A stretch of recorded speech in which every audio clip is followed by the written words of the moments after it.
Welcome to Tirupati Shri Prajna YouTube channel. ఈరోజు వీడియోలో మనం 6వ తరగతి తెలుగుకు సంబంధించి టాప్ 50 బిట్స్ అనేది ఇప్పుడు మనం చర్చించుకుంటాం. ఈ వీడియోని మీ మిత్రులందరికీ కూడా షేర్ చేయండి. ఇంకా మన ఛానల్ని సబ్స్క్రైబ్ చేసుకునే వాళ్ళు ఇప్పుడే సబ్స్క్రైబ్ చేసుకోండి. టెట్ మరియు డిఎస్సికి సంబంధించి న్యూ బ్యాచ్ అనేది మనకు ఈరోజే స్టార్ట్ అయింది. ఈ యొక్క న్యూ బ్యాచ్కి సంబంధించి తక్కువ సమయం ఉన్నా కూడా ఈ తక్కువ సమయంలో కూడా రాష్ట్రంలో ఎవరు చేయలేని విధంగా సిలబస్ మొత్తం కంప్లీట్ చేయడం జరుగుతుంది. దానితో పాటు ముఖ్యంగా ఏ రోజు జరిగిన సిలబస్పై ఆ మరుసటి రోజు 50 మార్కులు డైలీ టెస్ట్ నిర్వహించి ఆ పరీక్షని ఎంతమంది రాసినా కూడా వాళ్ళందరి ముందు మీ మార్కులు ర్యాంకులు ప్రకటన చేస్తూ మిమ్మల్ని మోటివేట్ చేస్తున్న రాష్ట్రంలోని ఏకైక సంస్థ తిరుపతి శ్రీ ప్రజ్ఞ. ఈ యొక్క బ్యాచ్కి సంబంధించి ఆఫ్లైన్ కోచింగ్కి రాలేని వారు, తిరుపతికి రాలేని వాళ్ళు, వాళ్ళందరి కోసం వాళ్ళందరినీ దృష్టిలో పెట్టుకొని తిరుపతి శ్రీ ప్రజ్ఞ యాప్ని కూడా డిజైన్ చేయడం జరిగింది. ఆఫ్లైన్లో ఉండే క్లాసులు అన్నీ కూడా ఆన్లైన్లో ఉన్నాయి. ఇక్కడికి రాలేని వారు తిరుపతి శ్రీ ప్రజ్ఞ యాప్ని ఇప్పుడే ప్లేస్టోర్ నుంచి డౌన్లోడ్ చేసుకొని ఆ ఆన్లైన్ కోచింగ్లో మీరు జాయిన్ కావచ్చు. ఇంకా టెట్ మరియు డిఎస్సికి సంబంధించి అప్డేటెడ్ మెటీరియల్ మన ఇన్స్టిట్యూట్లో ఇప్పుడే అవైలబుల్లో ఉంది. దీనికి సంబంధించి మీరు కూడా ఈ యొక్క టెట్ మరియు డిఎస్సికి సంబంధించిన అప్డేటెడ్ మెటీరియల్ని మీరు పొందాలనుకుంటే ఇప్పుడే మన ఇన్స్టిట్యూట్ నెంబర్కి కాల్ చేయండి. Phone number 9912377296. ఇప్పుడు అప్డేట్ అయిన సిలబస్కి అనుగుణంగా రివిజన్ టెస్టులు రాష్ట్రంలోని ఇది ఎవరు చేయలేరు. రివిజన్ టెస్ట్ అనేది మొత్తం 16 టెస్టులుగా డివైడ్ చేసి దానిని మనం ఆఫ్లైన్లో మరియు ఆన్లైన్లో కూడా కండక్ట్ చేయడం జరుగుతుంది. ఈ రివిజన్ టెస్టులు అనేది దీనికి సంబంధించిన సమాచారం తెలుసుకోవడానికి కూడా మన నెంబర్కి ఇప్పుడే కాల్ చేసేయండి. ఇంకా మన ఛానల్ని సబ్స్క్రైబ్ చేసుకునే వాళ్ళు ఇప్పుడే సబ్స్క్రైబ్ చేసుకోండి. ఈ వీడియోని మీ మిత్రులందరికీ కూడా షేర్ చేయండి. ఇంకా ఈ వీడియోని మొదలు పెడదాం. ఈరోజు మనం మొదటి ప్రశ్న చూద్దాం. ఈ క్రింది వాటిలో సరికాని దాన్ని గుర్తించండి. ఆప్షన్స్: ఆప్షన్ 1 పలితుడు ఎలుక, ఆప్షన్ 2 చిత్రగ్రీవుడు గుడ్లగూబ, ఆప్షన్ 3 రోమశుడు పిల్లి, ఆప్షన్ 4 2 మరియు 3. దీనికి సరైన సమాధానం చూసినట్లయితే ఆప్షన్ 2 చిత్రగ్రీవుడు గుడ్లగూబ. ఎందుకంటే ఈ పాత్రలు కలిగిన పాఠ్యభాగంలో గుడ్లగూబ పేరు చంద్రకుడు, కానీ ఇక్కడ గుడ్లగూబ పేరు చిత్రగ్రీవుడు ఇవ్వడం జరిగింది. ఇది సరికాని జత. మనకు ఇచ్చిన క్వశ్చన్లో కూడా అదే గుర్తించమన్నాడు, సరికాని దాన్ని గుర్తించమన్నాడు. ఇక్కడ చిత్రగ్రీవుడు గుడ్లగూబ అన్నది సరికాని సమాధానం. ఇప్పుడు మనం రెండవ ప్రశ్న చూద్దాం. రోమశుడు ఫలితుడు పాత్రలు కలిగిన పాఠ్యభాగం ఏది? రోమశుడు ఫలితుడు పాత్రలు కలిగిన పాఠ్యభాగం ఏది? ఆప్షన్ 1 సమయస్ఫూర్తి, ఆప్షన్ 2 తృప్తి, ఆప్షన్ 3 మా కొద్దీ తెల్లదొరతనం, ఆప్షన్ 4 అమ్మఒడి. రోమశుడు మరియు ఫలితుడు పాత్రలు కలిగిన పాఠ్యభాగం చూసినట్లయితే ఆప్షన్ 1 సమయస్ఫూర్తి అని చెప్పవచ్చు. మూడో ప్రశ్న చూద్దాం. ఎలుకలు తమ కలుగులోని కేడుకి ఇడ్చెన్ అనున్నది.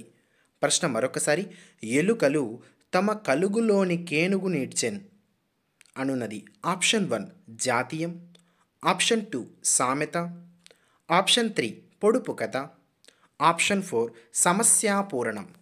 దీనికి సరైన సమాధానం చూసినట్టయితే ఇది ఒక సమస్యాపూరణం. ఇది ఒక సమస్యాపూరణం. మనం నాలుగో ప్రశ్న చూద్దాం. సమయస్ఫూర్తి పాఠమునకు మూలమేది? ప్రశ్న మరొకసారి. సమయస్ఫూర్తి పాఠమునకు మూలమేది? ఆప్షన్ 1 మిత్రలాభం, ఆప్షన్ 2 విగ్రహం, ఆప్షన్ 3 సంధి, ఆప్షన్ 4 మిత్రభేదం. ఈ యొక్క సమయస్ఫూర్తి పాఠమునకు మూలం విగ్రహం అని చెప్పవచ్చు. ఐదో ప్రశ్న చూద్దాం. పంచతంత్రాన్ని నీతి చంద్రిక పేరుతో అనువదించినది ఎవరు? పంచతంత్రాన్ని నీతి చంద్రిక పేరుతో అనువదించినది ఎవరు? ఆప్షన్ 1 కందుకూరి వీరేశలింగం, ఆప్షన్ 2 నారాయణ పండితుడు, ఆప్షన్ 3 చిన్నయసూరి, ఆప్షన్ 4 సత్యం శంకరమంచి. దీనికి సరైన సమాధానం చూసినట్లయితే చిన్నయసూరి పంచతంత్రాన్ని నీతి చంద్రిక పేరుతో అనువదించారు. ఆరో ప్రశ్న చూద్దాం. కందుకూరికి సంబంధించి సరికానిది ఏది? ప్రశ్న మరొకసారి. కందుకూరికి సంబంధించి సరికానిది ఏది?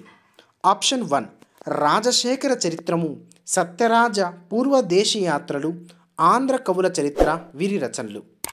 ఆప్షన్ 2 నవయుగ వైతాళికుడిగా పేరు పొందారు? ఆప్షన్ 3 శ్రీకాకుళం జిల్లాలో జన్మించారు. ఆప్షన్ 4 గద్దె తిక్కన ఈయన బిరుదు. ఇందులో మనం చూసినట్టయితే సరికాని దానిని గుర్తించమన్నాడు. కందుకూరి వీరేశలింగానికి సంబంధించి సరికాని సమాధానం ఈయన శ్రీకాకుళం జిల్లాలో జన్మించారన్నది సరికాదు. అయితే కందుకూరి వీరేశలింగం మనం చూసినట్టయితే రాజమండ్రిలో జన్మించారు. ఈ యొక్క కందుకూరి వీరేశలింగం గారు పంచతంత్ర కథల్లోని విగ్రహం అనే భాగం నుంచి ఈ యొక్క సమయస్ఫూర్తి అనే పాఠ్యభాగం అనేది మనకు రావడం జరిగింది. ఆ యొక్క సమయస్ఫూర్తి పాఠ్యభాగానికి సంబంధించిన మన కర్త చూసినట్టయితే కందుకూరి వీరేశలింగం అని మనం చెప్పవచ్చు. ఈ యొక్క కందుకూరి వీరేశలింగం గారు రాజశేఖర చరిత్రం, సత్యరాజ పూర్వదేశీ యాత్రలు, హాస్య సంజీవని, సతిహిత బోధిని, ఆంధ్ర కవుల చరిత్ర మొదలైనవి ఈయన గారు రచించారు. అయితే మనం ఇక్కడ చూసినట్టయితే ఈ యొక్క సమయస్ఫూర్తి అనే పాఠ్యభాగంలోనే మనం ఇదివరకు చెప్పుకున్న క్వశ్చన్స్లో మనం చూసినట్టయితే రోమశుడు కావచ్చు, ఫలితుడు కావచ్చు, చంద్రకుడు కావచ్చు, ఈ పాత్రలన్నీ కూడా ఇటువంటి సమయస్ఫూర్తి అనే పాఠ్యభాగం నుంచి వచ్చింది. అయితే ఈ యొక్క విగ్రహం అన్నది ఎక్కడి నుంచి తీసుకోబడింది అంటే మనం చూసినట్టయితే పంచతంత్ర కథలను విష్ణు శర్మ సంస్కృతంలో రచించింటే ఆ యొక్క సంస్కృతం నుంచి పరవస్తు చెన్నై సూరి గారు తెలుగులోకి అనువదించారు. ఆ అనువాదంలోనే మన కందుకూరి వీరేశలింగం గారు కూడా విగ్రహం అనే భాగాన్ని అనువదించాడు. ఇటువంటి విగ్రహం అనే భాగం నుంచే మనం చూసినట్టయితే సమయస్ఫూర్తి అనే యొక్క పాఠ్యభాగాన్ని మనం తీసుకోవడం జరిగింది. తర్వాత ప్రశ్న చూద్దాం. గరిమెళ్ళ సత్యనారాయణకి సంబంధించి సరికానిది. ప్రశ్న మరొకసారి, గరిమెళ్ళ సత్యనారాయణకు సంబంధించి సరికానిది. ఆప్షన్ చూద్దాం. మా కొద్దీ నల్ల దొరతనం అనే గేయకర్త. ఆప్షన్ 2 1921లో స్వరాజ్య గీతములు రచించారు. ఆప్షన్ 3 1926లో హరిజనుల పాటలు రచించారు. ఆప్షన్ 4 1 మరియు 3.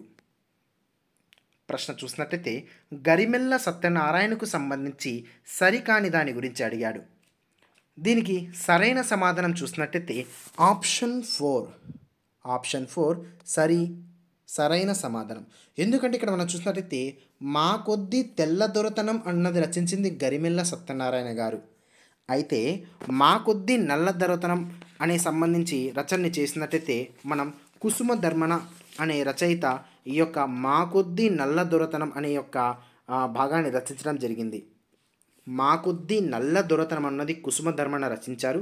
మా కొద్దీ తెల్ల దొరతనం అన్నది గరిమెళ్ళ సత్యనారాయణ గారు రచించారు. అయితే ఇయర్ మనం ఇక్కడ చూద్దాం. 1926లో హరిజనుల పాటలు రచించారు అని చెప్పి మనం ఇక్కడ ఇచ్చుకోవడం జరిగింది.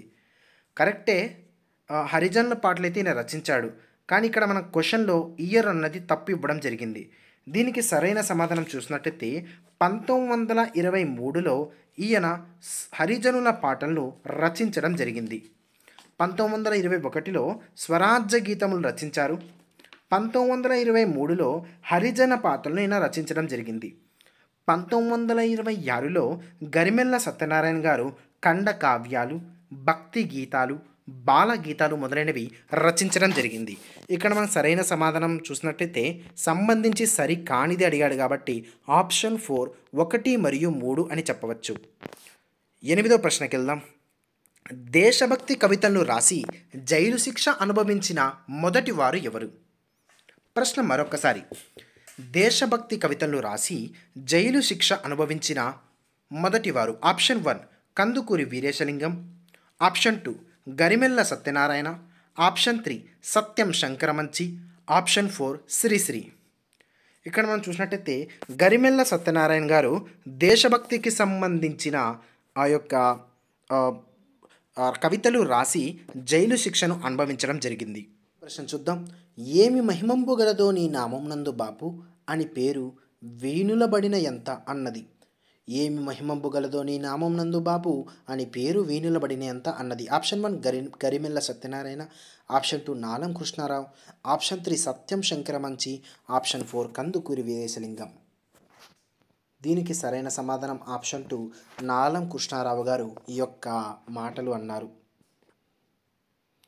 10వ ప్రశ్న చూద్దాం. తన గేయాలతో సామాన్య ప్రజల్లో సైతం స్వాతంత్ర ఉద్యమ ఉత్తేజాన్ని చైతన్యాన్ని కలిగించిన జాతీయ కవి. ప్రశ్న మరొకసారి. తన గేయాలతో సామాన్య ప్రజల్లో సైతం స్వాతంత్ర ఉద్యమ ఉత్తేజాన్ని చైతన్యాన్ని కలిగించిన జాతీయ కవి. ఆప్షన్ 1 గరిమెల్ల సత్యనారాయణ, ఆప్షన్ 2 సత్యం శంకరమంచి, ఆప్షన్ 3 నాలం కృష్ణారావు, ఆప్షన్ 4 కందుకూరి వీరేశలింగం. దీనికి సరైన సమాధానం ఆప్షన్ 1 గరిమెల్ల సత్యనారాయణ గారు అని చెప్పవచ్చు. 11వ ప్రశ్న చూద్దాం. 12 దేశాలు పండుచున్నా గాని పట్టెడన్నమే లోపమండి, ఉప్పు ముట్టుకుంటే దోషమండి, గేయ పాదాలు గలిగిన పాఠం. ప్రశ్న మరొకసారి. 12 దేశాలు పండుచున్నా గాని పట్టెడన్నమే లోపమండి, ఉప్పు ముట్టుకుంటే దోషమండి, గేయ పాదాలు గల పాఠం. ఆప్షన్ 1 మా కొద్దీ నల్లదొరతనం, ఆప్షన్ 2 తృప్తి, ఆప్షన్ 3 సమయస్ఫూర్తి, ఆప్షన్ 4 మా కొద్దీ తెల్లదొరతనం. దీనికి సరైన సమాధానం చూసినట్టయితే ఆప్షన్ 4 మా కొద్దీ తెల్లదొరతనం అని చెప్పవచ్చు. ఇక్కడ మనం మరొకసారి కవి పరిచయాన్ని చూసుకున్నట్టయితే మా కొద్దీ తెల్లదొరతనం. ఒక్కసారి మనం కవి పరిచయాన్ని మళ్ళీ చూసుకుందాం. మా కొద్దీ తెల్లదొరతనం అన్నది మనం చూసినట్టయితే గరిమెల్ల సత్యనారాయణ గారు రచించడం జరిగింది. ఇది ఒక గేయం అని చెప్పవచ్చు. ఈ పాఠ్యం యొక్క ఉద్దేశం చూసినట్టయితే ఆంగ్లేయుల పాలనలో భారతీయులు ఎన్నో కష్టాలను అనుభవించారు, స్వేచ్ఛను స్వాతంత్రాన్ని కోల్పోయారు. స్వాతంత్రం కోసం ఆనాటి ప్రజలు ఆంగ్లేయుల పాలనకు వ్యతిరేకంగా చేసిన ఉద్యమమే ఈ యొక్క గేయంలోది అని చెప్పవచ్చు. ఈ యొక్క గేయానికి సంబంధించిన రచయిత ఎవరంటే గరిమెల్ల సత్యనారాయణ. మెయిన్ ఇంపార్టెంట్ ఇతనికి సంబంధించి చూసినట్టయితే దేశభక్తి కవితలు రాసి జైలు శిక్ష సైతం అనుభవించిన వారిలో మొదటి వారు గరిమెల్ల. 12వ ప్రశ్న చూద్దాం. పూర్ణయ్య పాత్ర కలిగిన పాఠం ఏది? ఆప్షన్ 1 అమ్మఒడి, ఆప్షన్ 2 తృప్తి, ఆప్షన్ 3 మా కొద్దీ తెల్లదొరతనం, ఆప్షన్ 4 సమయస్ఫూర్తి. ప్రశ్న మరొకసారి. పూర్ణయ్య పాత్ర కలిగిన పాఠము ఏది? ఆప్షన్ 1 అమ్మఒడి, ఆప్షన్ 2 తృప్తి, ఆప్షన్ 3 మా కొద్దీ తెల్లదొరతనం, ఆప్షన్ 4 సమయస్ఫూర్తి. దీనికి సరైన సమాధానం ఆప్షన్ 2 తృప్తి అని చెప్పవచ్చు. 13వ ప్రశ్న చూద్దాం. సత్యం శంకరమంచి ఈ రచనకు 1979లో రాష్ట్ర సాహిత్య అకాడమీ అవార్డు లభించింది. ప్రశ్న మరొకసారి. సత్యం శంకరమంచి ఈ రచనకు 1979లో రాష్ట్ర సాహిత్య అకాడమీ అవార్డు లభించింది. ఆప్షన్స్ చూద్దాం. కార్తీక దీపాలు, ఆప్షన్ 2 అమరావతి కథలు, ఆప్షన్ 3 ఎడారిలో కలువపూలు, ఆప్షన్ 4 సీత స్వగతాలు. దీనికి సరైన సమాధానం చూద్దాం. దీనికి చూసినట్టయితే సరైన సమాధానం ఆప్షన్ 2 అమరావతి కథలు అని చెప్పొచ్చు. 14వ ప్రశ్న చూద్దాం. సాటి మనుషుల తృప్తి సంతోషం కోసం పనిచేయడంలోనే నిజమైన సంతోషం తృప్తి ఉన్నాయన్న ఉద్దేశం కలిగిన పాఠాన్ని రచించినది ఎవరు? ప్రశ్న మరొకసారి. సాటి మనుషుల తృప్తి సంతోషం కోసం పనిచేయడంలోనే నిజమైన సంతోషం తృప్తి ఉన్నాయనే ఉద్దేశం కలిగిన పాఠాన్ని రచించింది ఎవరు? ఆప్షన్ 1 బివి నరసింహంరావు, ఆప్షన్ 2 సత్యం శంకరమంచి, ఆప్షన్ 3 కందుకూరి వీరేశలింగం, ఆప్షన్ 4 గరిమెల్ల సత్యనారాయణ. దీనికి సరైన సమాధానం చూసినట్టయితే ఆప్షన్ 2 సత్యం శంకరమంచి. ఇక్కడ మనం 15వ ప్రశ్న ఇప్పుడు మనం ఒకసారి గమనిద్దాం. సత్యం శంకరమంచి హరహర మహాదేవ అనునది. ప్రశ్న మరొకసారి. సత్యం శంకరమంచి హరహర మహాదేవ అన్నది. ఆప్షన్ 1 కథానిక, ఆప్షన్ 2 నవల, ఆప్షన్ 3 నాటకం, ఆప్షన్ 4 గేయం. దీనికి సంబంధించి సరైన సమాధానం చూసినట్టయితే హరహర మహాదేవ అన్నది నాటకం అని చెప్పవచ్చు. సత్యం శంకరమంచి రచనలు చూద్దాం. కథా సంపుటాలు ఏవి అని అడిగితే అమరావతి కథలు, కార్తీక దీపాలు అన్నవి మాత్రమే చూసినట్టయితే కథా సంపుటాలు. లేదా అలా కాకుండా సత్యం శంకరమంచికి సంబంధించిన నవలలు ఏవి అంటే సీత స్వగతాలు, ఆఖరి ప్రేమలేఖ, రేపటి దారి, ఎడారిలో కలువపూలు అని చెప్పవచ్చు. అలా కాకుండా సత్యం శంకరమంచి రచించిన ఆ యొక్క నాటకం ఏది అంటే హరహర మహాదేవ అని చెప్పవచ్చు. 16వ ప్రశ్న చూద్దాం. బాడుగ వెంకట నరసింహారావుకు సంబంధించి సరైనవి. ప్రశ్న మరొకసారి.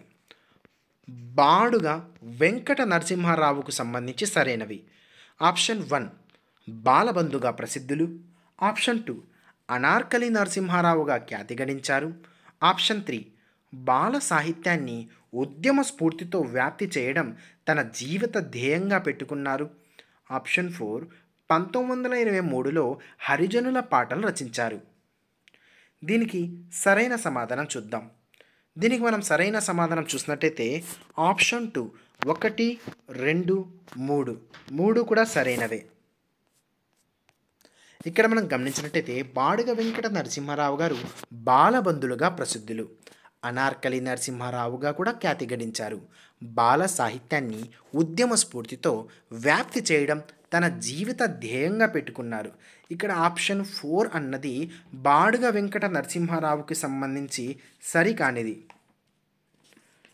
మనం ఇక్కడ చూసినట్టయితే 1923లో హరిజనుల పాటలు రచించింది ఎవరంటే మనం ఇందాకే చెప్పుకున్నాం. దీనికి సంబంధించి సరైన సమాధానం గరిమెల్ల సత్యనారాయణ. సంబంధించి బాడుగ వెంకట నరసింహారావుకి సంబంధించి సరైనవి అంటే ఆప్షన్ 1 అండ్ 2 అండ్ 3 అని చెప్తాం. ఒకవేళ గరిమెల్ల సత్యనారాయణకి సంబంధించి ఏంటంటే ఇక్కడ మనం చూసుకున్నట్టు ఇది ఇక్కడ చూద్దాం.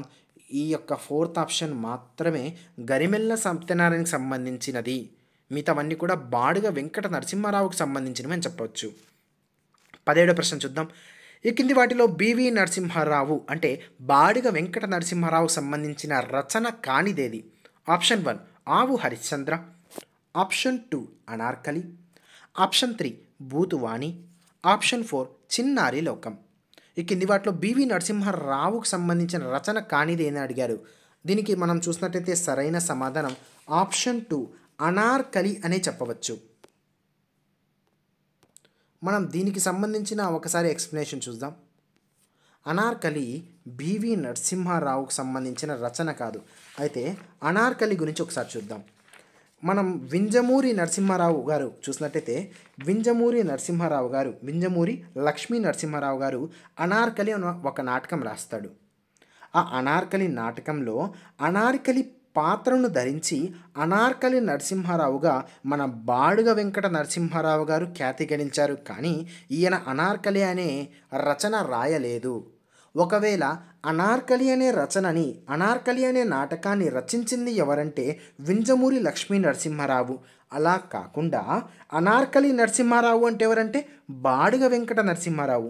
ఎందుకు అనార్కలి నరసింహారావుగా ఆయన మారారు అంటే వింజమూరి లక్ష్మీ నరసింహారావు గారు రచించిన అనార్కలి నాటకంలో అనార్కలి పాత్రను ధరించారు కాబట్టే అనార్కలి నరసింహారావుగా బివి నరసింహారావు గారు ఖ్యాతి గడించారు. కానీ ఇది ఆయన రచన కాదు. ఇప్పుడు మనం 18వ ప్రశ్న చూద్దాం. క్రింది శతక కవులు వారి కాలానుసారం సరైన క్రమం ఏమిది? ప్రశ్న మరొకసారి. క్రింది శతక కవుల వారి కాలానుసారం సరైన క్రమం ఏది? మీరు ఒకసారి గుర్తిస్తూ ఉండండి. నేను వీరికి సంబంధించి కాలాలు మీకు ఒకసారి తెలియజేస్తాను. చూద్దాం. మనం నార్ల చిరంజీవి నుంచి మనం ఇప్పుడు మొదలు పెడదాం. నార్ల చిరంజీవి 20వ శతాబ్దానికి చెందినవాడు. అలా కాకుండా మనం ఆ తర్వాత చూసినట్టయితే మారద వెంకయ్య 16వ శతాబ్దానికి చెందినవాడు. కంచర్ల గోపన్న 17వ శతాబ్దానికి చెందినవాడు. ఆ తర్వాత మనం చూసినట్టయితే మా పోతులూరి వీరబ్రహ్మేంద్రం గారు 17వ శతాబ్దానికి చెందినవారు. కరుణశ్రీ 20వ శతాబ్దానికి చెందినవారు. ఓకే, మనం ఇక్కడున్న ఆప్షన్ సంబంధించి వాళ్ళ యొక్క కాలానికి సంబంధించి సరైన సమాధానం చెప్పుకున్నాం. ఇప్పుడు మనం ఆర్డర్ ప్రకారం చూద్దాం. దీనికి సరైన సమాధానం ఆప్షన్ 3 మారద వెంకయ్య. ఎలా చూద్దాం. మారద వెంకయ్య గారు 16వ శతాబ్దానికి చెందినవారు. పోతులూరి వీరబ్రహ్మేంద్రం గారు 17వ శతాబ్దానికి చెందినవారు. కరుణశ్రీ గారు మనం చూసినట్టయితే 20వ శతాబ్దానికి సంబంధించిన వారు. అలా మనం చూసినట్టయితే దీనికి సంబంధించిన సరైన సమాధానం ఆప్షన్ 3 అని చెప్పవచ్చు. ఇప్పుడు మనం 17వ ప్రశ్న చూద్దాం. శతకాలకు సంబంధించి సరైనవి ఏమిటి? ఆప్షన్ 1 శతకాలు ముక్తకాలు. ఆప్షన్ 2 మకుట నియమానుసారం శతక కవి ఏ పద్య ఛందస్సును ఎన్నుకుంటాడో అదే ఛందస్సులో అన్ని పద్యాలు రాయాలి. ఆప్షన్ 3 శతకంలో 100 నుండి 108 పద్యాల వరకు ఉండవచ్చు. ఆప్షన్ 4 తెలుగు పూలు శతకకర్త కరుణశ్రీ. దీనికి సంబంధించి సరైన సమాధానం చూసినట్టయితే ఆప్షన్ 1 మాత్రమే సరైన సమాధానం. 1 మరియు 2 మరియు 3 ఈ 3 కూడా సరైన సమాధానం. ఆప్షన్ 4 తప్పు. ఎందుకంటే మనం చూసినట్టయితే నార్ల చిరంజీవి గారి శతకమే తెలుగు పూలు. అయితే కరుణశ్రీ శతకం ఏది అంటే తెలుగు బాల. తెలుగు బాల శతకం ఎవరంటే కరుణశ్రీ. తెలుగు పూల శతకం ఎవరంటే నార్ల చిరంజీవి. కాబట్టి మనము శతకాలకు సంబంధించి సరైనవి అంటే ఆప్షన్ 1 అంటే 1, 2, 3 సరైనవి. మనం ఒకసారి శతకాలకు సంబంధించి ఇన్ఫర్మేషన్ చూసినట్టయితే శతకం అంటే 100 పద్యాల రచన. 108 కూడా ఉండవచ్చు. శతక పద్యాల చివరన మకుటం ఉంటుంది. ఇందులో పద్యాలు ముక్తకాలుగా ఉంటాయి. అంటే ఏ పద్యానికి ఆ పద్యం స్వతంత్ర భావం కలిగి ఉంటుంది. మకుటం ఉండడం వల్ల గుర్తుపెట్టుకోండి, మకుటం ఉండడం వల్ల శతక కవి ఏ పద్య ఛందస్సును ఎన్నుకుంటాడో అదే ఛందస్సులో అన్ని పద్యాలు రాయవలసి వస్తుంది. ఓకేనా. ఇప్పుడు మనం 20 ప్రశ్నకి వెళ్దాం. దేవదత్తుడు, తులసీదాసు, త్యాగరాజు మొదలైన పద్య కావ్యాలు రాసినది ఎవరు? దేవదత్తుడు, తులసీదాసు, త్యాగరాజు మొదలైన పద్య కావ్యాలను రాసినది ఎవరు? Option 1 Paidimarri Venkata Subbarao. Option 2 Sankarambadi Sundarachari. Option 3 Tenneti Viswanatham. Option 4 Pingali Venkayya. దీనికి సంబంధించి సరైన సమాధానం మనం చూద్దాం. దేవదత్తుడు కావచ్చు, తులసీదాసు కావచ్చు, ఆ తర్వాత త్యాగరాజు కావచ్చు మొదలైన పద్య కావ్యాలు రచించింది పైడిమర్రి వెంకట సుబ్బారావు. మనకు ఒకవేళ ప్రశ్న ఈ విధంగా కూడా అడుగుతాడు, పైడిమర్రి వెంకట సుబ్బారావు రచించిన పద్య కావ్యాల్లో ఈ క్రింది వాణిలో లేనిదేది అని అడగడం జరుగుతుంది. ఉన్నవేదో తెలుసుకుంటే లేనివేదో ఈజీగా పెట్టవచ్చు. దీనికి సరైన సమాధానం ఆప్షన్ 1 పైడిమర్రి వెంకట సుబ్బారావు. అసలు పైడిమర్రి వెంకట సుబ్బారావు గురించి మనం అలా బ్రీఫ్గా చూసినట్టయితే ఈ యొక్క పైడిమర్రి వెంకట సుబ్బారావు గారు మనకు చూసినట్టయితే 1962లో వైజాగ్లో ట్రెజరీ ఆఫీసర్గా ఆయన జాయిన్ అవుతారు. అదే టైంలో 1962లో చూసినట్టయితే ఇండియా పాకిస్తాన్ యుద్ధం జరుగుతూ ఉంటుంది. ఆ ఇండియా పాకిస్తాన్ యుద్ధం జరిగేటప్పుడు ఇందులో ఒక భావం కలుగుతుంది. ప్రాథమిక దశ నుండే దేశభక్తి కలిగించాలి పిల్లలలో అని చెప్పి ఒక భాగం కలుగుతుంది. ఇందులో భాగంగా ఆయన తెన్నేటి విశ్వనాథం దగ్గరికి వెళ్ళి ఆయన సహాయం తీసుకున్నాడు. ఆయన సహాయం తీసుకున్న తర్వాత వాళ్ళిద్దరు కలిసి 1964లో బెంగళూరులో కావచ్చు న్యాయ నిపుణుడు మహమ్మద్ కరీం చాగ్లా వారి యొక్క అధ్యక్షతన ఆ యొక్క ప్రతిజ్ఞ అనే దాన్ని రచించి దానిని కేంద్ర విద్యా సలహా మండలి యొక్క సమావేశంలో దానిని ఇవ్వడం జరిగింది. అయితే ఈ ప్రతిజ్ఞ ఎప్పటి నుంచి ఇంప్లిమెంటేషన్లో రావడం జరిగిందంటే 1965 జనవరి 26 ఈ డేట్ మనం గుర్తుపెట్టుకోవాలి. అయితే మనం ఇక్కడ చూసినట్టయితే ఈయన పద్య కావ్యాలు ఇవి బాగా గుర్తుపెట్టుకోవాలి. దేవదత్తుడు, తులసీదాసు, త్యాగరాజు అన్నవి పద్య కావ్యాలు. అలా కాకుండా ఈయన కొన్ని నాటకాలు కూడా రచించాడు. ఓకేనా.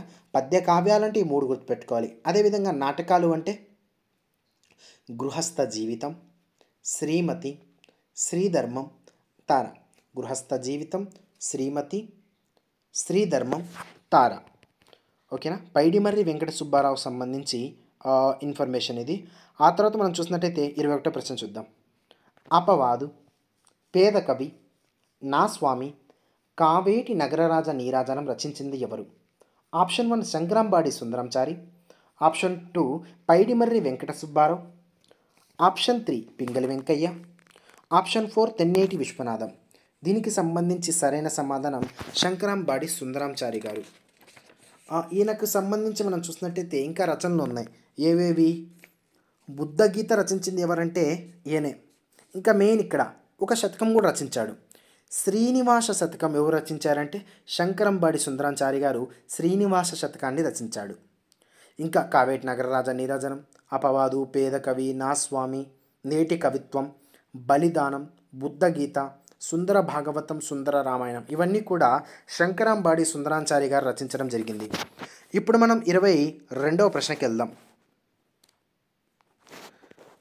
చిలకూరి దేవపుత్ర రచనలో కథా ప్రక్రియకు చెందనిది ఏది? చిలకూరి దేవపుత్ర రచనలో కథా ప్రక్రియకు చెందనిది ఏది? ఆప్షన్ 1 ఏకాకి నౌక చెప్పుడు. ఆప్షన్ 2 చివరి మనుషులు. ఆప్షన్ 3 అద్దంలో చందమామ. ఆప్షన్ 4 బంది. దీనికి సరైన సమాధానం చూసినట్టయితే చిలకూరి దేవపుత్ర రచనలో కథా ప్రక్రియకు చెందనిది ఏది అని అడిగారు కాబట్టి సరైన సమాధానం ఆప్షన్ 3 అద్దంలో చందమామ. అద్దంలో చందమామ ఏది అని అడగడం జరుగుతుంది. అద్దంలో చందమామ అంటే ఇదొక నవల. అద్దంలో చందమామ. దానితో పాటు అద్దంలో చందమామతో పాటు పంచమం, ఈ రెండు కూడా నవలలు. మనం సాధారణంగా చూసినట్టయితే మిగతా ఉన్నాయి. ఏకాకి నౌక చెప్పుడు కావచ్చు, చివరి మనుషులు కావచ్చు, బందీ కావచ్చు, వంకర టింకర కావచ్చు, 6 గ్లాసులు కావచ్చు, ఇవన్నీ కూడా కథా సంపుటాలు. ఇవన్నీ కూడా మనం చూసినట్టయితే చిలకూరి దేవపుత్ర గారు రచించినవే. 23వ ప్రశ్న చూద్దాం. వంకర టింకర అనే కథా సంపుటి రచయిత. ఇప్పుడు మనం చర్చించుకుందాం. వంకర టింకర అనే కథా సంపుటి యొక్క రచయిత. Option 1 Satyam Sankaramanchi, option 2 Chilakuri Devaputra, option 3 BV Narasimharao, option 4 Kandukuri Veeresalingam.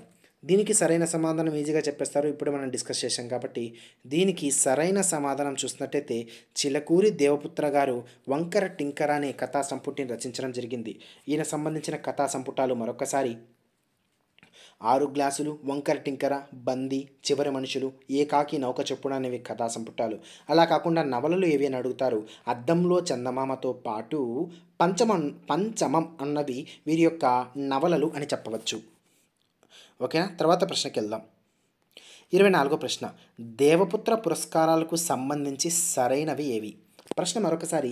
Devaputra పురస్కారాలకు సంబంధించి సరైనవి. ఆప్షన్ 1 2001లో చాసో స్ఫూర్తి సాహితీ పురస్కారం.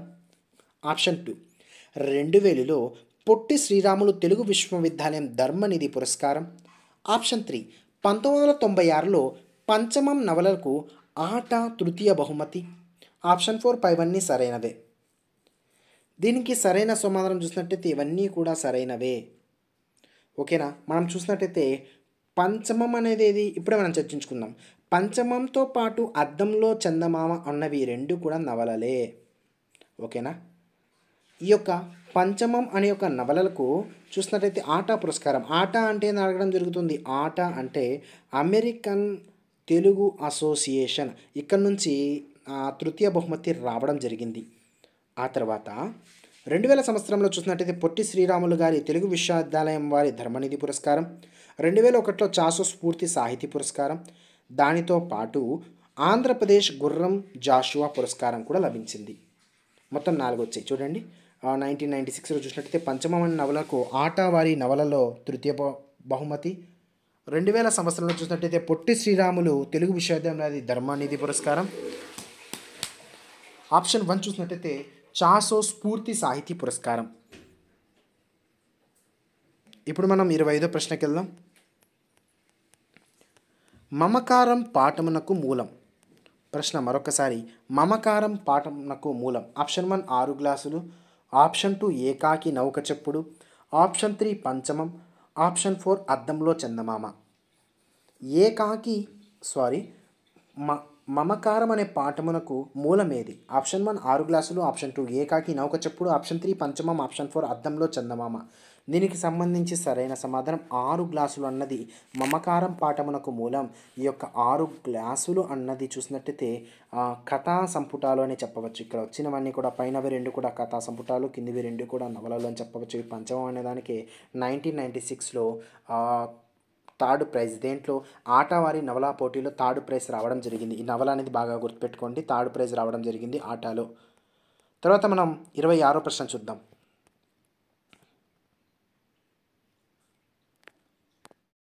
26వ ప్రశ్న. రావూరి భరద్వాజకు సంబంధించి సరికానిది ఏది?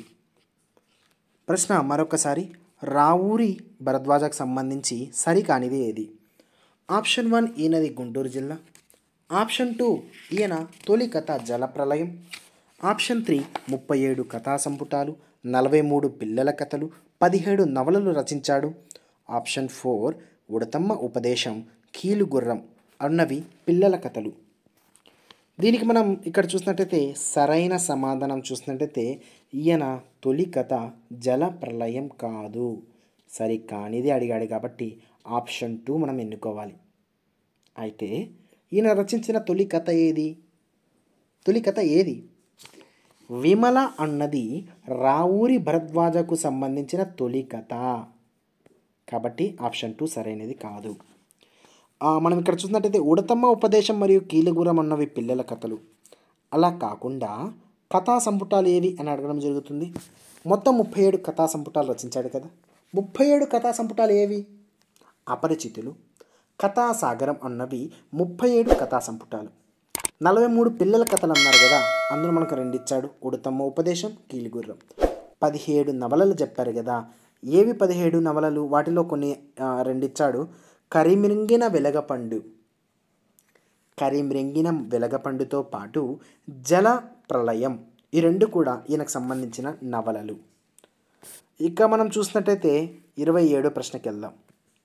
రావూరి భరద్వాజ పురస్కారాల్లో లేనిది ఏది? ప్రశ్న మరొకసారి, రావూరి భరద్వాజ పురస్కారాల్లో లేనిదేది? ఆప్షన్ 1 జ్ఞానపీఠ పురస్కారం, ఆప్షన్ 2 కళాప్రపూర్ణ, ఆప్షన్ 3 కేంద్ర సాహిత్య అకాడమీ పురస్కారం, ఆప్షన్ 4 రాష్ట్ర సాహిత్య అకాడమీ పురస్కారం. దీనికి సరైన సమాధానం చూసినట్టయితే ఆప్షన్ 4 రాష్ట్ర సాహిత్య అకాడమీ పురస్కారం ఈయన గారికి లేదు. ఉన్న అవార్డులు ఏంటివి అంటే కేంద్ర సాహిత్య అకాడమీ అవార్డు ఉంది, కానీ రాష్ట్ర సాహిత్య అకాడమీ అవార్డు లేదు. ఇంకా ఏవేవి ఉన్నాయి?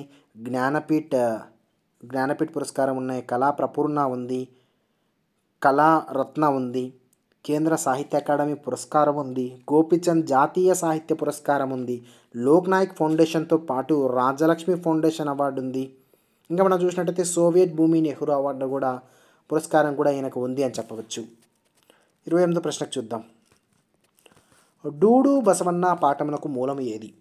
డూడు బసవన్న పాఠమునకు మూలం ఆప్షన్ 1 జలప్రళయం, ఆప్షన్ 2 జీవన సమరం, ఆప్షన్ 3 కథాసాగరం, ఆప్షన్ 4 విమల. డూడు బసవన్న పాఠమునకు మూలం సరైన సమాధానం చూసినట్టయితే జీవన సమరం అనున్నది మనం చూసినట్టయితే డూడు బసవన్న పాఠమునకు మూలం జీవన సమరం. 29వ ప్రశ్నకి వెళ్దాం. రావూరి భరద్వాజ వేదార్థ జీవుల యథార్థ గాథల నవలా పుస్తకం ఏమిటి? ప్రశ్న మరొకసారి, రావూరి భరద్వాజ యథార్థ జీవుల వేదార్థాల పుస్తకం. ఆప్షన్ 1 విమల, ఆప్షన్ 2 ఉడతమ్మ ఉపదేశం, ఆప్షన్ 3 కీలుగుర్రం, ఆప్షన్ 4 జీవన సమరం. మనం ఇక్కడ చూసినట్టయితే రావూరి భరద్వాజకు సంబంధించి యథార్థ జీవుల యథార్థాల పుస్తకం ఏది అంటే ఆప్షన్ 4 జీవన సమరం అని చెప్పవచ్చు. విమల అంటే ఏమిటి? ఇది ఒక కథ, ఈయన రచించిన ఫస్ట్ కథ. ఉడతమ్మ ఉపదేశం ఏది? దాంతోపాటు కీలుగుర్రం, ఈ 2 కూడా మనం చూసినట్టయితే ఉడతమ్మ ఉపదేశం మరియు కీలుగుర్రం ఇదొక పిల్లల కథలు. జీవన సమరం నుంచి మనం డూడు బసవన్న అనే యొక్క పాఠ్య భాగం తీసుకోవడం జరిగింది. ఈ యొక్క జీవన సమరం అన్నది రావూరి భరద్వాజ మనం చెప్పడం జరిగింది. జీవన సమరం అనే వేదార్థ జీవుల యథార్థ గాథల పుస్తకం నుంచి తీసుకోబడడం జరిగింది. 30వ ప్రశ్న చూద్దాం. ఉన్నాడు లెస్స రాఘవను నున్నాడుండిదే కపలన్ గుడి యురగతి రావే అన్న మాటలు అన్నది ఎవరు? ఉన్నాడు లెస్స రాఘవను ఉన్నాడుండిదే కపలన్ గుడి యురగతి రానే అన్న మాటలు ఎవరివి? ఆప్షన్ 1 త్రిజట, ఆప్షన్ 2 విభీషణుడు, ఆప్షన్ 3 హనుమంతుడు, ఆప్షన్ 4 రాక్షస స్త్రీలు. దీనికి సరైన సమాధానం చూసినట్టయితే ఆప్షన్ 3 హనుమంతుడు అని చెప్పవచ్చు. దీనికి సంబంధించి భావన చూసినట్టయితే, ఓ సీతమ్మ, శ్రేష్ఠుడైన రాముడు నిన్ను రక్షించడానికి వచ్చాడు. ఇప్పుడే వానరులతో కలిసి తగిన మార్గంలో వస్తాడు, నిన్ను తీసుకొని వెళ్తాడు, ఇది నిజం అన్న మాటలు హనుమంతుడు సీతమ్మ గారితో పలకడం జరిగింది. మనం 31వ ప్రశ్న చూద్దాం. అనుచు ధనుజాంకాంతాలంతా అంత నెడన్బాసి నిదురబోయిరంతా. ప్రశ్న మరొకసారి, అనుచు తనుజాకాంతాలంతా అంత నెడన్బాసి నిదురపోయిరంతా. ఈ పద్యపాదాల్లో ధనుజాకాంతులు ఎవరు? ఆప్షన్ 1 దేవతా స్త్రీలు, ఆప్షన్ 2 మానవ స్త్రీలు, ఆప్షన్ 3 రాక్షస స్త్రీలు, ఆప్షన్ 4 గాంధర్వ కన్యలు. సరైన సమాధానం చూసినట్టయితే దీనికి సరైన సమాధానం ఆప్షన్ 3 రాక్షస స్త్రీలు ఈ యొక్క మాటలను చెప్పారు. ఇక్కడ మనం చూసినట్టయితే దీనికి యొక్క మీనింగ్ మనం ఒక్కసారి చూసినట్టయితే ఏమంటే వాళ్ళు ఫస్ట్ ఆఫ్ ఆల్, అమ్మ భయపడవద్దు, మనసులో ఆనందాన్ని నింపుకొని సుఖంగా ఉండు అని చెప్పి త్రిజట మన సీతాదేవితో చెప్పింది. ఆ మాట చెప్పిన తరువాత రాక్షస స్త్రీలు ఆమెకు దూరంగా జరిగి నిద్రపోయారు అన్న ఆ యొక్క అర్థంలో ఈ యొక్క వాక్యం అనేది రావడం జరుగుతుంది. ఈ యొక్క పద్య పాదం రావడం జరుగుతుంది. అనుచు తనుజాకాంతలంతా అంత నెడమాసి నిద్రపోయినంత అన్న యొక్క మీనింగ్ రావడం జరుగుతుంది. 32వ ప్రశ్న చూద్దాం. తనకు దిక్కులేమిన్ దలపోసి దుఃఖించినది ఎవరు? ప్రశ్న మరొకసారి. తనకు దిక్కులేమిన్ తలబోసి దుఃఖించినది ఎవరు? ఆప్షన్ 1 హనుమంతుడు, ఆప్షన్ 2 సీత, ఆప్షన్ 3 ఉర్మిళాది, ఆప్షన్ 4 త్రిజట.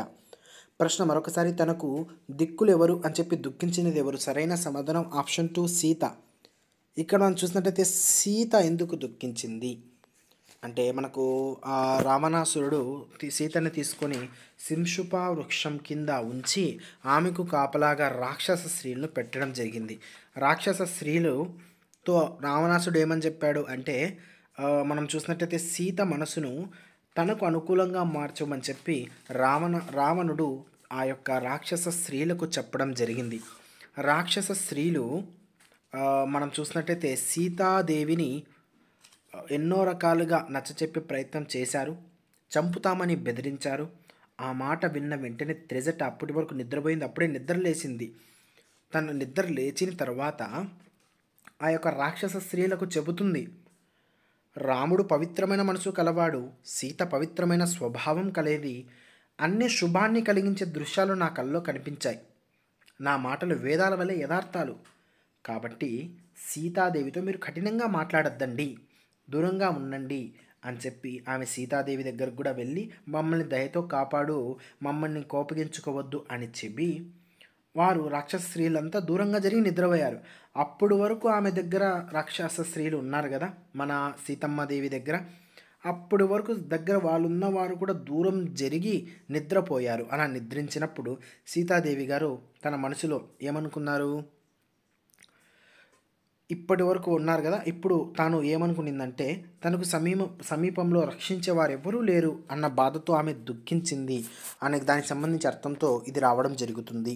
తనకు దిక్కులేమి తలపోసి దుఃఖింపగా అనే యొక్క పద్య పాదాలు రావడం జరుగుతుంది. దీనికి సరైన సమాధానం ఆప్షన్ 2 సీత అని చెప్పవచ్చు. 33వ ప్రశ్న చూద్దాం. మొల్ల రామాయణంలో పద్య గద్యాల సంఖ్య ఆప్షన్ 1 971, ఆప్షన్ 2 872, ఆప్షన్ 3 871, ఆప్షన్ 4 24,000. సరైన సమాధానం మొల్ల రామాయణంలో మొత్తం 871 గద్య పద్యాలు ఉన్నాయి. మొల్ల రామాయణం సంబంధించి ఈమెకు సంబంధించి ఇంట్రెస్టింగ్ ఏంటంటే తెలుగు సాహితీవనంలో పద్యాలనే మల్లెల పరిమళాలను వెదజల్లి చిరకీర్తిని మూటకొట్టుకున్న కవయిత్రి ఎవరంటే ఆత్కూరి మల్ల అని చెప్పవచ్చు. 34వ ప్రశ్న చూద్దాం. త్రిజట స్వప్నం పాఠం మొల్ల రామాయణంలోని ఏ కాండ నుంచి తీసుకోబడింది? Option 1 Aranyakanda, option 2 Kishkindhakanda, option 3 Yuddhakanda, option 4 Sundarakanda. దీనికి సరైన సమాధానం చూసినట్టయితే ఆప్షన్ 4 సుందరకాండ అని పిలవడం జరుగుతుంది. 35వ ప్రశ్న చూద్దాం. యాగంటి ఉమామహేశ్వరాలయ ప్రత్యేకత. ప్రశ్న మరొకసారి. యాగంటి ఉమామహేశ్వరాలయ ప్రత్యేకత ఏమిటి? ఆప్షన్ 1 నంది విగ్రహం రోజు రోజుకు పెరుగుతుంది. ఆప్షన్ 4 వీరబ్రహ్మానందం గారు ఈ గుహల్లోనే కాలజ్ఞానం చేశారు. ఆప్షన్ 3 చూసినట్టయితే పార్వతీ పరమేశ్వరుల విగ్రహ రూపంలో ఉండడం వారిద్దరూ కూడా. ఆప్షన్ 4 ఆలయం వెలుపల అగస్త్య పుష్కరిణి కొలనులో ఉండడం అనే కొలను ఉండడం. ఇక్కడ ఒకసారి చూడండి, ఆలయం వెలుపల అగస్త్య పుష్కరిణి అనే కొలను ఉండడం. దీనికి సరైన సమాధానం మనం చూసినట్టయితే ఒకసారి మనం దీన్ని చూద్దాం. ఉమామహేశ్వరాలయకు సంబంధించి నంది విగ్రహం రోజు రోజుకు పెరుగుతూ ఉంటుంది, ఇది కరెక్టే. వీరబ్రహ్మేంద్రం గారు మనం చూసినట్టయితే ఇక్కడ గుహలు ఉన్నాయి, సహజ సిద్ధంగా ఏర్పడి 3 గుహలు ఉన్నాయి. గుర్తుపెట్టుకోండి, 3 గుహలు ఉన్నాయి. ఈ గుహల్లోనే కాలజ్ఞానం రాశాడు, ఇది సరైనదే. పార్వతీ పరమేశ్వరులు వాళ్ళని వచ్చి మామూలుగా ఎక్కడైనా చూస్తే శివాలయాల్లో శివుడు లింగ రూపంలో ఉంటాడు, కానీ ఇక్కడ చూసినట్టయితే పార్వతీ పరమేశ్వరులు విగ్రహ రూపంలో దర్శనమిస్తారు, ఇది కరెక్టే. ఆలయం వెలుపల అగస్త్య పుష్కరిణి అనే పేరు గల కొలను ఉంది, ఇది కరెక్టే. కానీ ప్రత్యేకత అడిగాడు, ఇది మీరు గుర్తుపెట్టుకోవాలి. ప్రత్యేకత అనేది ఏమిటంటే ఇక్కడ మనం గమనించినట్టయితే ఇక్కడ ఉండే నంది ఇది మెయిన్ గుర్తుపెట్టుకోవాలి. ఇక్కడ మనకు అడిగింది ప్రత్యేకత. ప్రత్యేకత ఏమిటంటే ఇక్కడ ఉన్న నంది రోజు రోజుకు పెరగడం జరుగుతుంది. ఇది ఈ ఆలయానికి సంబంధించి ప్రత్యేకత గుర్తుపెట్టుకోవాలి. అంటే మనకు ఇది కూడా డౌట్ వస్తుంది, కానీ మనకు టెక్స్ట్ బుక్లో ఇక్కడ ముఖ్యమైన విశేషం ఏంటంటే నంది విగ్రహం రోజు రోజుకు పెరుగుతుంది కాబట్టి అని చెప్పాడు, కాబట్టి అది మనం బాగా గుర్తుపెట్టుకోవాలి. 36వ ప్రశ్నకి వెళ్దాం. మాధవ్ వర్మ అను పాఠ్య గల పాఠ్యభాగం ఏమిటి? ప్రశ్న మరొకసారి. మాధవ్ వర్మ అను పాత్ర గల పాఠ్యభాగం. ఆప్షన్ 1 మేలుకొలుపు, ఆప్షన్ 2 ధర్మ నిర్ణయం, ఆప్షన్ 3 ఎంత మంచి వర్మ, ఆప్షన్ 4 త్రిజట స్వప్నం. సరైన సమాధానం ఇక్కడ మనం చూసినట్టయితే 36వ ప్రశ్నకి ఆప్షన్ 2 ధర్మ నిర్ణయం అని చెప్పవచ్చు. ఎవరి మాధవ్ వర్మ? మాధవ్ వర్మ అంటే మనం చూసినట్టయితే ధర్మ నిర్ణయం అనే పాఠ్యభాగంలో మాధవ్ వర్మ అనే రాజు ఉన్నవాడు. ఆ మాధవ్ వర్మ అనే రాజు మనం గమనించినట్టయితే తన కొడుక్కి మరణశిక్ష పడినా కూడా ధర్మో రక్షిత, ధర్మాన్ని మనం రక్షిస్తే అది మనల్ని రక్షిస్తుంది అని అన్నదాన్ని నమ్మాడు. ఆ విశేషం ఉన్న పాఠ్యభాగం ధర్మ నిర్ణయం. మాధవ్ వర్మ ఈ యొక్క ధర్మ నిర్ణయం అనే పాఠ్యభాగంలో రావడం జరుగుతుంది. 37వ ప్రశ్న చూద్దాం. ఆంధ్ర ప్రశస్తి గ్రంథ కవి. మరొకసారి, ఆంధ్ర ప్రశస్తి గ్రంథ కవి. Option 1 Kusumadharmana, option 2 Rabindranath Tagore, option 3 Viswanatha Satyanarayana, option 4 Vennelakanti Raghavayya. సరైన సమాధానం చూసినట్టయితే ఆంధ్ర ప్రశస్తిని రచించింది విశ్వనాథ సత్యనారాయణ. ఆంధ్ర ప్రశస్తితో పాటు శ్రీ కనకదుర్గ ఆలయ స్థల మహత్యం అనేది కూడా రాయడం జరిగింది. ధర్మ నిర్ణయం అన్నది మనం చూసినట్టయితే శ్రీ కనకదుర్గ ఆలయ స్థల మహత్యం నుంచి తీసుకోబడడం జరిగింది. 38వ ప్రశ్న చూద్దాం. బిడ్డల శిక్షణ అనే పుస్తక రచయిత. Option 1 Gudipati Venkatachalam, option 2 Rabindranath Tagore, option 3 Viswanatha Satyanarayana, option 4 Ravuri Bharadwaja. దీనికి సరైన సమాధానం చూసినట్టయితే గుడిపాటి వెంకటాచలం గారు బిడ్డల శిక్షణ అనే పుస్తకాన్ని రచించారు. ఆప్షన్ 9 మా కొద్దీ నల్లదొరతనం గేయ రచయిత. Option 1 Garimella Satyanarayana, option 2 Vemulapalli Srikrishna, option 3 Viswanatha Satyanarayana, option 4 కుసుమధర్మన.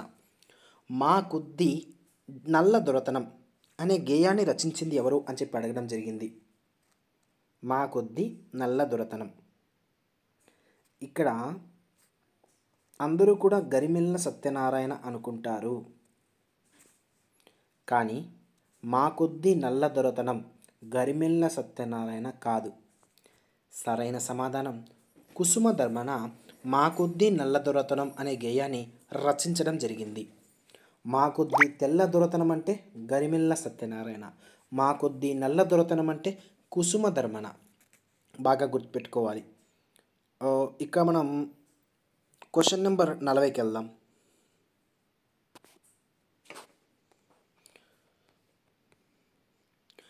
మేలుకొనవయ్య తరుణము మించకుండా జన్మ హక్కులకే పోరు సల్పుమిప్పుడే అన్న పద్యపాదాలు కలిగిన పాఠం. ఆప్షన్ మేలుకొనవయ్య తరుణము మించకుండా జన్మ హక్కులకే పోరు సల్పుమిప్పుడే అన్న పద్యపాదాలు కలిగిన పాఠం. ఆప్షన్ 1 త్రిజట స్వప్నం, ఆప్షన్ 2 డూడు బసవన్న, ఆప్షన్ 3 మా కొద్దీ తెల్లదొరతనం, ఆప్షన్ 4 మేలుకొలుపు. సరైన సమాధానం ఆప్షన్ 4 మేలుకొలుపు. మేలుకొనవయ్య తరుణం మించకుండా జన్మ హక్కులకే పోరు సల్పునిప్పుడే అనేది మేలుకొలుపులో రావడం జరిగింది. అయితే క్వశ్చన్ అలా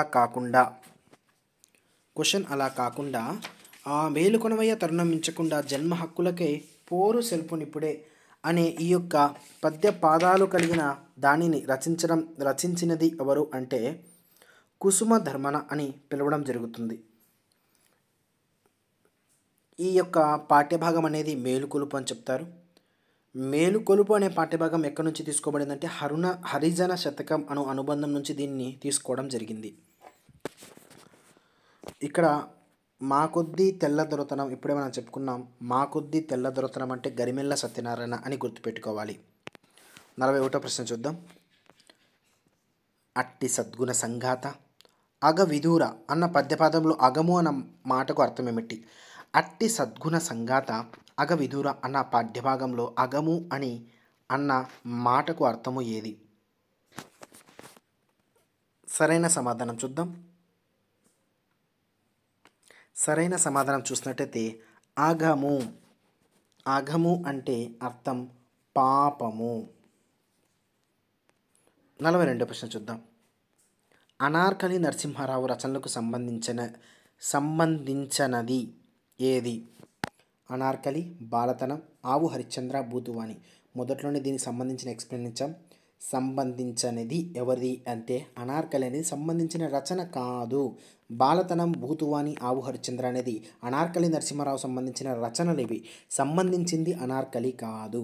అయితే అనార్కలి నరసింహారావు అని ఎందుకంటావు అంటే బింజమూరి లక్ష్మీ నరసింహ రచించిన అనార్కలి అనే ఒక నాటకంలో అనార్కలి అనే పాత్రను అనార్కలి నరసింహారావు పాత్రను పోషించాడు కాబట్టి ఈయనకు అనార్కలి నరసింహారావు అని రావడం జరిగింది. కానీ అనార్కలి రచించింది ఈయన కాదు. 43వ ప్రశ్న చూద్దాం. ఎంత మంచి వారమ్మ పాఠానికి మూలం? ఆప్షన్ 1 విమల, ఆప్షన్ 2 యానాదులు, ఆప్షన్ 3 కథాసాగరం, ఆప్షన్ 4 జల ప్రళయం. ఎంత మంచి వారమ్మ అనే పాఠ్యానికి మూలం ఏమిటి? సరైన సమాధానం యానాదులు అనే యొక్క సంబంధించింది ఎంత మంచి వారమ్మ అనే పాఠానికి మూలమని చెప్పవచ్చు. 44వ ప్రశ్న. నెల్లూరు గాంధీగా పేరు పొందిన కవి ఎవరు? ఆప్షన్ 1 రావూరి భరద్వాజ, ఆప్షన్ 2 కుసుమ ధర్మన, ఆప్షన్ 3 విశ్వనాథ సత్యనారాయణ, ఆప్షన్ 4 వెన్నెలకంటి రాఘవయ్య. దీనికి సరైన సమాధానం వెన్నెలకంటి రాఘవయ్య అని చెప్పచ్చు. మనం వెన్నెలకంటి రాఘవయ్యకు సంబంధించిన ఇన్ఫర్మేషన్ ఒక్కసారి చూసినట్టయితే వెన్నెలకంటి రాఘవయ్య గారు నెల్లూరు గాంధీగా బాగా ఫేమస్. ఇంకా మనం చూసినట్టయితే ఈయన నెల్లూరు గాంధీగా బాగా పేరు పొందారు. ఈయన స్వాతంత్ర సమరయోధులు. ఇక్కడ మనం చూసినట్టయితే ముఖ్యంగా 1921లో సహాయ నిరాకరణ ఉద్యమం జరిగింది. ఆ యొక్క సహాయ నిరాకరణ యుద్ధంలో పాల్గొని 21 నెలలు జైలు శిక్ష అనుభవించారు. దీనితో పాటు ఇంత చేసినందుకు గాను ఇంకా తన సంబంధించి సాహిత్యంలో తనకి చేసిన సేవకు గాను 1973లో ఈయనకు పద్మభూషణ్ అనే అవార్డు కూడా రావడం జరిగింది. పద్మభూషణ్. 45వ ప్రశ్న చూద్దాం. అడవి పూలు రచన ఎవరిది? ఆప్షన్ 1 రావూరి భరద్వాజ, ఆప్షన్ 2 కుసుమ ధర్మన్న కవి, ఆప్షన్ 3 వెన్నెలకంటి రాఘవయ్య, ఆప్షన్ 4 విశ్వనాథ సత్యనారాయణ. అడవి పూలు అన్నది వెన్నెలకంటి రాఘవయ్య గారి రచన. ఇంకా వెన్నెలకంటి రాఘవయ్య రచనలు చూసినట్టయితే తెలుగులో అడవి పూలు, చెంచులు, నాగులు, సంచార జాతులు. మరొకసారి నాగులు, చెంచులు, సంచార జాతులు, అడవి పూలు ఇవి తెలుగులో రాశాడు. తెలుగులో ఇలాంటి 10 పుస్తకాలు రాశాడు. అదేవిధంగా 22 పుస్తకాలు భారతదేశంలో ఆదివాసులు, యానాదులు వంటి 22 పుస్తకాలు రాశాడు. తెలుగులో ఏవేవి రాశాడు? అడవి పూలు, చెంచులు, నాగులు, సంచార జాతులు. 26వ ప్రశ్న చూద్దాం. ఎక్కడ మనసు నిరంతరం వికసించే భావాల్లోకి, కార్యాల్లోకి నడవబడుతుందో ఆ స్వేచ్ఛా స్వర్గానికి తండ్రి నా దేశాన్ని మేల్కొలుపు అన్న వచన కవిత పంక్తులు ఎవరివి? ఎక్కడ మనసు నిరంతరం వికసించే భావాల్లోకి నడవబడుతుందో ఆ స్వేచ్ఛా స్వర్గానికి తండ్రి నా దేశాన్ని మేల్కొలుపు అన్న వచన కవిత పంక్తులేవి? Option 1 Tagore, option 2 Viswanatha Satyanarayana, option 3 Kusuma Dharmana, option 4 Molla. అందరూ దీనికి సరైన సమాధానం ఒకసారి పెట్టండి. ఇక్కడ మనం చూసినట్టయితే అందరూ దీన్ని కన్ఫ్యూజ్ అవుతారు. ఇక్కడ మేల్కొలుపు ఉంది కదా, మేల్కొలుపు కుసుమ ధర్మన కదా రాసింది. సరైన సమాధానం ఇది అనుకుంటారు, కానీ కాదు. ఇక్కడ మనం మొత్తం లైన్స్ చూసినట్టయితే ఈ వాక్యాలు చూసినట్టయితే ఠాగూర్ రచించారు.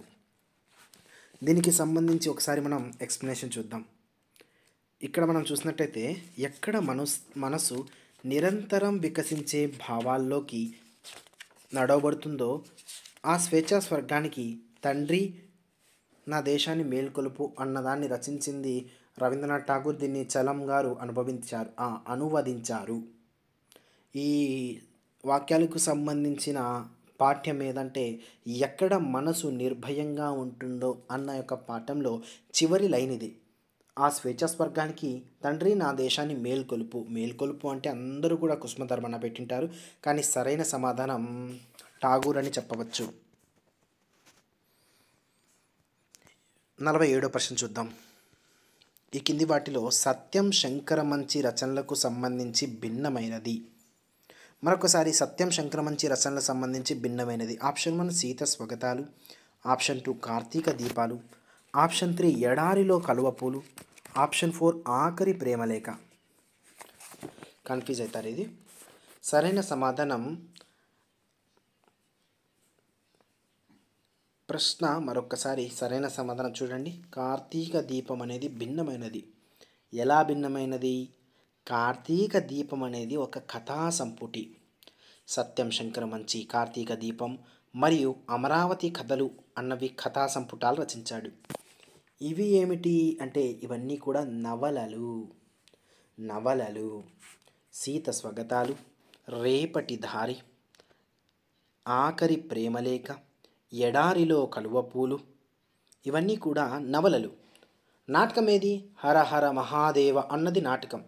కార్తీక దీపాలతో పాటు అమరావతి కథలు అన్నవి మనకు చూసినట్టయితే కథా సంపుటాలు. ఇచ్చిన 3 ఆప్షన్స్ కూడా నవలలు, కాబట్టి భిన్నమైనది కార్తీక దీపాలు. మరొక ప్రశ్న చూద్దాం. 48వ ప్రశ్న. ఈ కింది వాళ్ళలో గరిమెళ్ళ సత్యనారాయణకు గరిమెళ్ళ సత్యనారాయణకు సంబంధించింది అని చెప్పి పెట్టుకోండి. గరిమెళ్ళ సత్యనారాయణకు సంబంధించినది. ఆప్షన్ 1 హరిజనుల పాటలు, ఆప్షన్ 2 హరిజన శతకం, ఆప్షన్ 3 మాకొద్దీ నల్లదొరతనం, ఆప్షన్ 4 నిమ్నజాతి ముక్త తరింగిణి. ప్రశ్న మరొక్కసారి. ఈ క్రింది వాటిలో గరిమెళ్ళ సత్యనారాయణకు సంబంధించిండేది ఏది సంబంధం? ఆప్షన్ 1 హరిజన పాటలు అన్నది గరిమెళ్ళ సత్యనారాయణకు సంబంధించినది. 1923లో హరిజన పాటలు రచించాడు. అయితే ఈ యొక్క హరిజన శతకం, మాకొద్దీ నల్లదొరతనం, నిమ్నజాతి ముక్తి తరంగని ఇవన్నీ కూడా కుసుమధర్మన గారు రచించారు.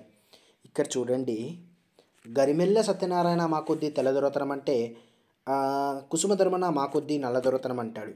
గరిమెళ్ళ సత్యనారాయణ హరిజన పాటలు అంటే కుసుమధర్మన హరిజన శతకం అంటారు. బాగా గుర్తుపెట్టుకోవాలి. 49వ ప్రశ్న చూద్దాం. విద్యను, పెంపకాన్ని మెలమించవలసిన అవసరాన్ని గుర్తించిన అరుదైన పిల్లల ప్రేమికుడు ఎవడు? ప్రశ్న మరొకసారి. విద్యను, పెంపకాన్ని మెలమించవలసిన అవసరాన్ని గుర్తించిన అరుదైన పిల్లల ప్రేమికుడు ఎవడు? Option 1 Baduga Venkata Narasimharao, option 2 Garimella Satyanarayana, option 3 Gudipati Venkatachalam, option 4 Ravuri Bharadwaja. Option 3 Gudipati Venkatachalam విద్యను, పెంపకాన్ని మెలవంచవలసిన అవసరాన్ని గుర్తించిన అరుదైన పిల్లల ప్రేమికుడు అని చెప్పవచ్చు. ఎవరి గుడిపాటి వెంకటాచలం? ఎక్కడ మనసు నిర్భయంగా ఉంటుందని ఠాగూర్ రాస్తే ఆ ఠాగూర్ రచించిన దాన్ని మనం చూసినట్టయితే తెలుగులోకి అనువదించాడు. అయితే ఇక్కడ మనం చూద్దాం గుడిపాటి వెంకటాచలం గురించి. ఈయన స్త్రీ స్వేచ్ఛ సమానత్వం గురించి పరితపించాడు. బిడ్డల శిక్షణ అనే రచన కూడా ఈయన చేశాడు. ఓకేనా. తర్వాత 50వ ప్రశ్న చూద్దాం. రావణుడు సీతను అశోకవనంలో ఏ చెట్టు కింద ఉంచాడు? అందరూ సరైన సమాధానం చెప్పేస్తారు. చెప్పండి. సరైన సమాధానం శిశుంపా వృక్షం. రావణుడు సీతను అశోకవనంలో శిశుంపా వృక్షం కింద ఉంచడం జరిగింది. ఇది మనకు 6వ తరగతి నూతన టెక్స్ట్ బుక్ తెలుగుకు సంబంధించి టాప్ 50 బిట్స్. ఈ వీడియోని మీ ఫ్రెండ్స్ అందరికీ కూడా షేర్ చేయండి. ఇంకా మన ఛానల్ని సబ్స్క్రైబ్ చేసుకునే వాళ్ళు ఇప్పుడే సబ్స్క్రైబ్ చేసుకోండి. బెల్ ఐకాన్ని ట్యాప్ చేయండి. ఈ వీడియోని ఇంకా మరిన్ని వీడియోలతో మేము ముందుకు వస్తాం. Thank you.